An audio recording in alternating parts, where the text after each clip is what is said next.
kembali lagi di podcast Anak Bangsa episode 2. Hari ini kita akan bahas tuntas tentang smart governance. Bukan cuma soal beli server mahal, tapi juga soal bagaimana kita kerja menggunakan server tersebut. Di sini udah ada Mbak Nurul, ada Bang Fahmi, ada Kak Widi. Apa kabar semuanya? Baik, Sehat sekali. Oke, jadi kita langsung aja ya.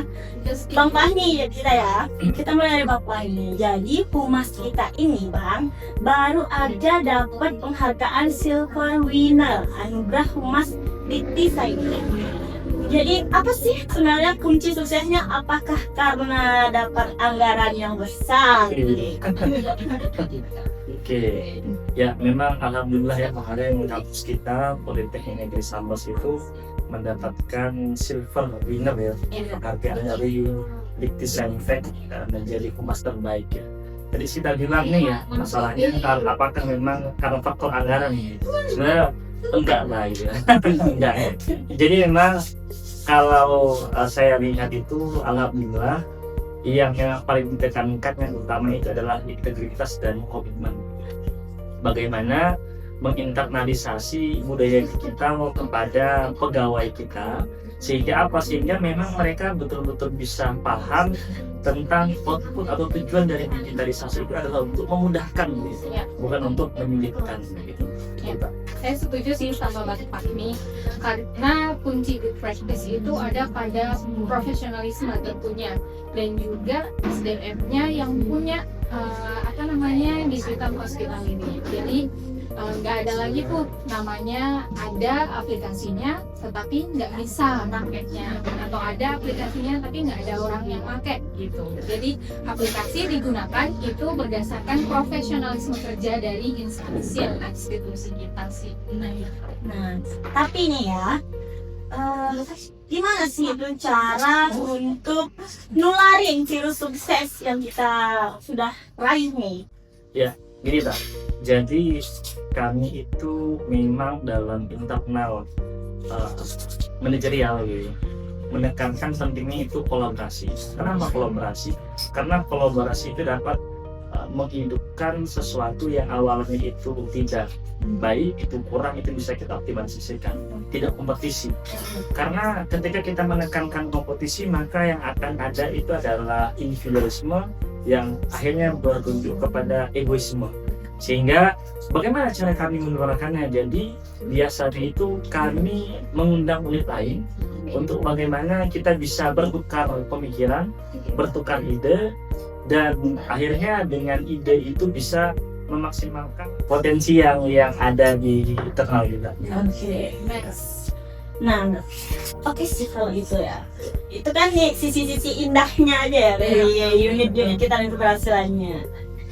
Sekarang Kak Widi nih, saya tahu nih kalau Kak Widi itu punya banyak banget cerita atau tabungan-tabungan dari kesan-kesannya, terutama di bagian back practice-nya gitu. Apa sih Kak yang bikin proyek Smart Government ini sering gagal total? Oke, aduh ini kayaknya lumayan banyak nih sebenarnya yang dapat lagi ya. Karena apalagi kan kalau ini kan backgroundnya kan di IT ya, jadi kan ya orderan untuk software begitu kan banyak ya permintaan dari instansi ya gitu. Sebenarnya kalau kita lihat sekarang sih fenomenanya memang hampir merata ya, demam aplikasi ya, demam website ya. Jadi, nah apa tuh bahkan sekarang di website-in gitu, apa tuh diaplikasikan. Padahal kan sebenarnya harusnya itu berdasarkan dengan needs ya, kebutuhan dari kita sendiri. Jadi jangan sampai apa-apa tuh diaplikasikan sedangkan itu sedangkan itu nggak semua bisa dipakai oleh kita gitu. Bahkan yang ngerinya adalah ketika anggaran gede memang alternatif penghabisannya dia membuat aplikasi gitu kan. Jadi cuman dibangun untuk menghabiskan penyerapan aja, anggaran aja seperti itu gitu. Nah itu sebenarnya malah jadinya stupid governance ya, yang diadakan smart governance gitu.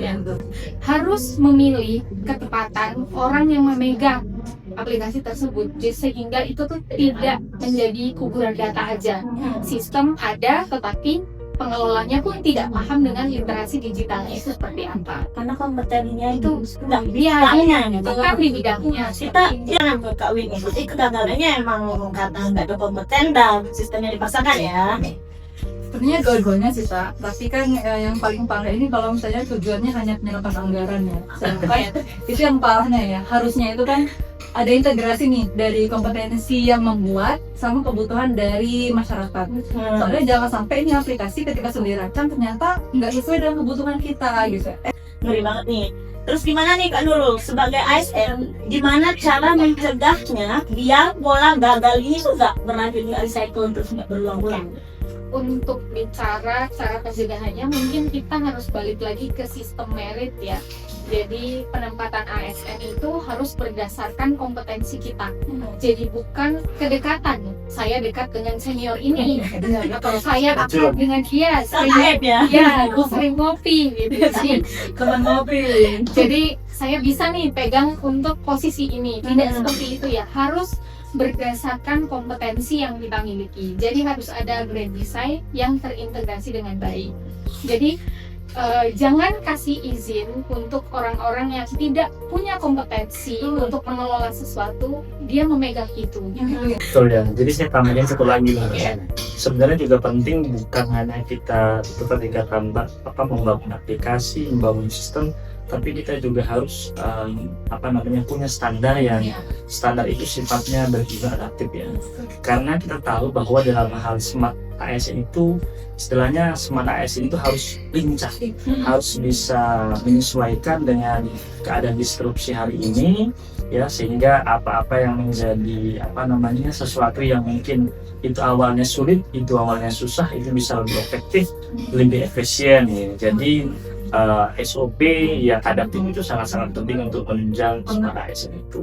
Terus kalau kita di posisi ASN yang terjepit di antara unit yang bad practice-nya ini, apa sih alternatif cara terbaik menghindari dia nggak ikut-ikutan tenggelam dalam bad practice-nya ini? Kan mau nggak mau kita ada di unitnya ya. Kalau dari Kak Bidi sendiri sih, harusnya kita set development ya. Maksudnya kita kembali diri kita sendiri, kayak kita kan nggak bisa nih hanya berpangku tangan nunggu pelatihan atau kita nunggu untuk dipanggil asesmen dan lain-lain, kan nggak bisa ya hal ya. Nah, jadi kalau hal yang jangka pendeknya dan cepatnya adalah kita belajar untuk mengembangkan diri sendiri dulu, kita skill gitu ya. Setidaknya kita belajar mandiri gitu, karena pada prakteknya ketika kita di lapangan kan yang hadapi kita tuh. Jadi daripada nunggu untuk berubah, kalau misalnya kita sudah belajar duluan, kita kan bisa nyelesainnya secara langsung ya. Setuju sih.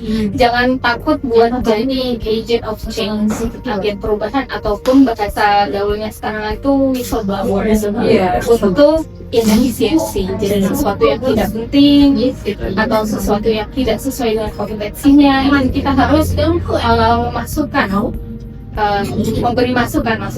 memberi masukan, entah itu melalui jalur pertemuan, rapat atau sebagainya. Pokoknya kita harus jadi ASN itu yang merupakan orang yang memberi solusi, dan kita yang punya solusi ya.